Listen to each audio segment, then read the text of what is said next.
आणि जीबीएस रुग्णांच्या संख्येमध्ये दिवसागणिक वाढ होते। विशेष करून पुण्यामधल्या रुग्णांची संख्या ही चिंता वाढवणारी आहे। याबाबत मुख्यमंत्र्यांनी दिलेल्या एसओपी राबवणार असल्याची माहिती आरोग्यमंत्र्यांनी दिली आहे। सगळे आजार हे दूषित पाण्यातूनच होतात। जीबीएस संदर्भात मार्गदर्शक सूचना जारी केल्याचं आरोग्यमंत्री प्रकाश आंबेडकर यांनी म्हटलंय। तर दुसरीकडे पुणे शहराला दूषित पाणी पुरवठा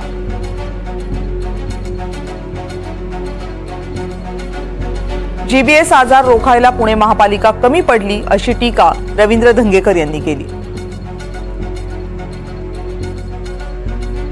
त्याबद्दल आपण काल सुद्धा जी काही पुण्यामध्ये बैठक घेतली त्या पुण्यामधल्या बैठकीमध्ये आपण सर्व हॉस्पिटल्सना सूचना दिलेल्या आहेत। जसं कोरोनाच्या पिरियडमध्ये सुद्धा जर का अशा पद्धतीच्या पेशंट्सला जर अतिरिक्त दर कुठल्या हॉस्पिटल्सनं लावू नयेत यासाठी सूचना दिलेत। एका बाजूला महात्मा फुले जीवनदायी योजनेचा हे आपण 2 लाख रुपये देतो आणि पुणे महानगरपालिकेने सुद्धा त्यांची गरीब शहरी जी योजना आहे ती 1 लाखाच्या ऐवजी 2 लाख रुपयापर्यंतची घोषणा केलेली आहे। त्यामुळे 2 लाख ते आणि 2 लाख हे म्हणजे 4 लाखापर्यंत उपचार होईल।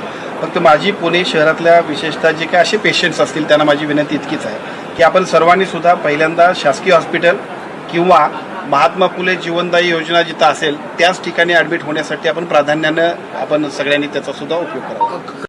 कारण गाळ मिश्रित पाणी आल्यामुळे हे सगळे आजार घडले जातात। ते आता नवीन जो काय आता आजार आला आपण म्हणला बीबीएस, तर हे नुसतंच आता आम्ही वर्तमानपत्रात ऐकतोय की ही सुविधा केली ती सुविधा केली आणि नेत्यांचे फोटो बघतोय। तर याच्या पद्धतीने प्रॉपर ते काम केलं पाहिजे।